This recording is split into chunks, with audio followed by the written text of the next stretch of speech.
संजय लीला भंसाली ने साफ तौर पर इस बात से इनकार किया है कि उनकी आने वाली फिल्म लव एंड वॉर 1964 की संगम का रीमेक है जो राज कपूर साहब ने बनाई थी।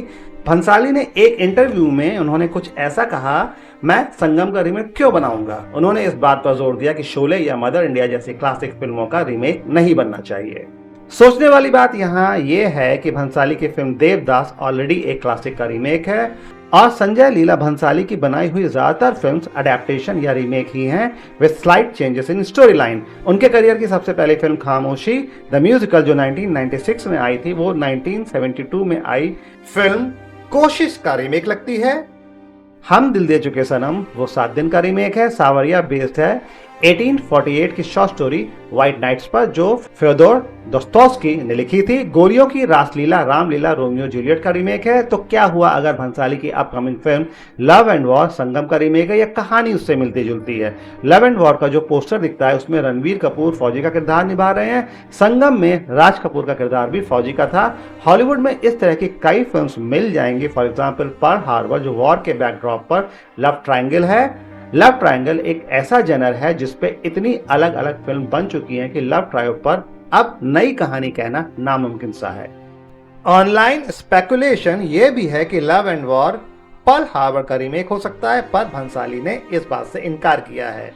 भंसाली लव एंड वॉर को बाजीराव मस्तानी या गंगूबाई काठियावाड़ी जैसी ग्रैंड हिस्टोरिकल फिल्म की बजाय आज के दौर की एक इमोशनल कहानी बताते हैं। खबरों के मुताबिक रणबीर कपूर और विक्की कौशल इसमें इंडियन एयरफोर्स ऑफिसर का रोल निभा रहे हैं, जबकि आलिया भट्ट एक जबरदस्त लेकिन उलझन भरी इमोशनल लव ट्रायंगल में फंसी हुई है और संगम की कहानी भी मोटे तौर पर यही है। संजय लीला भंसाली कभी ओरिजिनल स्टोरी नहीं उठाते हैं, वो उस कहानी को उठाते हैं जो पहले कही जा चुकी है। फिर संजय लीला भंसाली उस कहानी को अपने हिसाब से सजाते हैं, उस पर अपनी छाप छोड़ते हैं।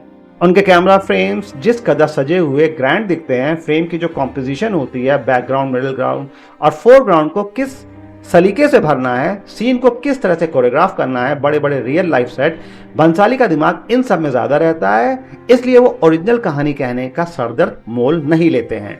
संजय लीला भंसाली भारतीय सिनेमा में अपनी अलग पहचान रखते हैं क्योंकि वे फिल्म बनाने को सिर्फ आम दर्शकों के मनोरंजन के लिए कहानी सुनाने के तौर पर नहीं बल्कि एक हाई लेवल की art almost like creating living breathing paintings और ओपरास के तौर पर देखते हैं, जहां ज्यादातर भारतीय फिल्म मेकर दर्शकों को लुभाने के लिए गाने ड्रामा एक्शन जैसी ट्रिक्स में फंसे दिखते हैं। वहीं भंसाली की सिनेमा का एक्सपीरियंस डीप दिल को छूने वाला इंटेंस इमोशनल ड्रामा और भंसाली किसी ट्रेंड को फॉलो नहीं करते हैं, उन्हें जो कहानी भा जाए उस पर फिल्म बनाते हैं। जब भंसाली विधु विनोद चोपड़ा के असिस्टेंट थे और जब उन्होंने कोई भी फिल्म नहीं बनाई थी तब विधु विनोद चोपड़ा ने उन्हें करीब फिल्म डायरेक्ट करने का ऑफर दिया था और भंसाली ने मना कर दिया था क्रिएटिव डिफरेंसेस के चलते। लव एंड वॉर पहले क्रिसमस 2025 को रिलीज होने को थी, डेट पोस्टपोन्ड होकर ईद 2026 हो गई और अब कहा जा रहा है कि फिल्म 21 जनवरी 2027 को रिलीज होगी।